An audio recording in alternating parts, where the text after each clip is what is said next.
feminin. Mengapa? Ketika dicari informasi dalam literatur tradisi Yunani, Sophia atau hikmat atau hokma, mengapa berjenis kelamin perempuan? Tidak ada penjelasan, ya begitu saja. Tentu bisa ditafsirkan oleh kita. Sosok perempuan itu sosok yang merawat kehidupan, memelihara. Maka itu bisa dimengerti, hikmat adalah panggilan untuk memelihara hidup. Kita bisa mengerti mengapa dunia menjadi rusak karena terlampau banyaknya sisi maskulinitas dalam kehidupan kurang ditambah hikmat dalam hidup. Maskulinitas selalu ingin menguasai, menaklukkan, sedang femininitas ingin merawat, memulihkan, dan menghidupkan. Itulah hikmat. Hikmat bersama-sama dengan Allah. Siapakah hikmat ini? Di situ berhenti. Teks-teks Perjanjian Lama menyebut hikmat adalah Allah. Dalam tradisi Kabalah misalnya ada 10 figur Allah. Kedikdayaan, pemahaman, kebaikan, kekuatan, keindahan, keabadian, hikmat, dan seterusnya. Hikmat termasuk figur dari Allah. Tapi Injil Yohanes meneruskan lebih jauh lagi. Injil Yohanes mulai dengan tulisan yang berbunyi, pada mulanya adalah firman. Firman itu hikmat. Tetapi Injil Yohanes memakai bukan Sophia, tetapi Logos. Logos itu adalah perkataan. Bagi penulis Injil Yohanes, firman itu dipakai Allah untuk menciptakan kehidupan. Ingat penciptaan, di hari pertama Allah menciptakan terang. Kata yang keluar dari mulut Allah adalah Logos. Itulah hikmat. Hikmat adalah pikiran Allah yang menjadi nyata dalam ciptaan, dalam perbuatan. Logos adalah yang mengubah, yang menciptakan, dan membaharui. Di teks Injil Yohanes, Logos mengalahkan kegelapan. Tapi kata Allah, hikmat Allah, Logos itu di dalam Injil Yohanes menjelma menjadi tubuh dalam diri Yesus. Ini yang radikal, bagaimana pikiran Allah yang tak terselami itu hadir di dalam Kristus. Cinta Tuhan yang tak terselami itu menampak dalam diri Yesus. Yesus sebagai Logos, firman, hikmat, hadir ke dunia untuk menciptakan kehidupan yang baru. Itulah karya penyelamatannya. Logos hadir untuk mengubah, menciptakan kehidupan, dan membaharui kehidupan. Yesus menjadi gambaran pikiran Allah yang menjadi manusia.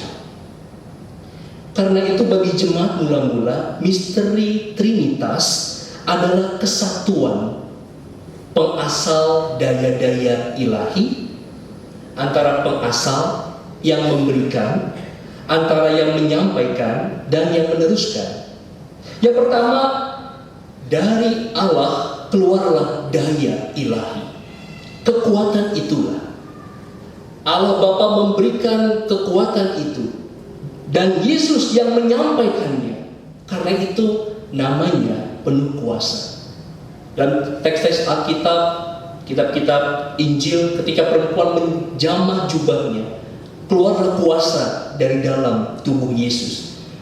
Yesus membawa, meneruskan, menyampaikan kuasa ilahi, daya-daya itu. Yesus tahu, dalam percakapan dengan murid-muridnya dalam Injil Yohanes pasal 16, para murid takut kehilangan dia. Para murid membayangkan kalau Yesus tidak bersama mereka, siapa yang akan menolong? Mereka cemas dan takut. Karena Yesus berkata tentang perpisahan. Beberapa teks Injil dalam leksionari minggu-minggu yang lalu menyatakan itu. Tetapi Yesus berkata bahwa masih banyak hal yang kukatakan kepadamu, kamu belum dapat menanggungnya. Tetapi apabila ia datang, Roh kebenaran, ia akan memimpin kamu ke dalam seluruh kebenaran. Kalau Yesus adalah pikiran Allah yang menjadi manusia, cinta Tuhan yang menjadi daging, perhatian Tuhan, pembelaan Tuhan yang berdarah menjadi daging dalam diri Yesus, maka Roh Kudus adalah roh yang menyatakan kebenaran. Pontius Pilatus bertanya juga kepada Yesus dalam Injil Yohanes, apa itu aletheia? Apa itu kebenaran? Kebenaran atau aletheia adalah sosok yang menyingkapkan sesuatu di balik tirai. Ada hal yang berharga, yang bernilai, namun yang bernilai itu dijaga dengan tirai. Karena hanya orang-orang yang berhaklah mendapatkan sesuatu di balik tirai itu. Dan yang membuka tirai adalah aletheia, sang kebenaran. Apa isi kebenaran itu? Isinya adalah hal yang sangat mendasar. Tidak ada yang mengenal Allah Bapa selain melalui Yesus. Allah itu tak terfahami. Deus absconditus, melampaui pikiran. Tetapi di dalam Kristus Allah menjadi Deus revelatus yang dinyatakan di dalam Yesus. Kita bisa merasakan kebaikan Allah, bagaimana cinta Bapa itu di dalam Kristus. Roh Kudus menunjukkan lebih jauh bahwa Roh Kudus akan membuka bahwa kebenaran yang sejati adalah kita, ketika kita percaya kepada Yesus, kita tinggal di dalam Bapa. Ini kebenaran. Roh Kudus akan menunjukkan, Roh Kudus akan meneruskan daya ilahi masuk di dalam diri. Secara fisik Yesus terbatas, maka itu dia kembali ke surga menerima kemuliaan, tetapi ada roh penolong, penghibur, roh kebenaran yang akan meneruskan daya ilahi terus masuk ke dalam kehidupan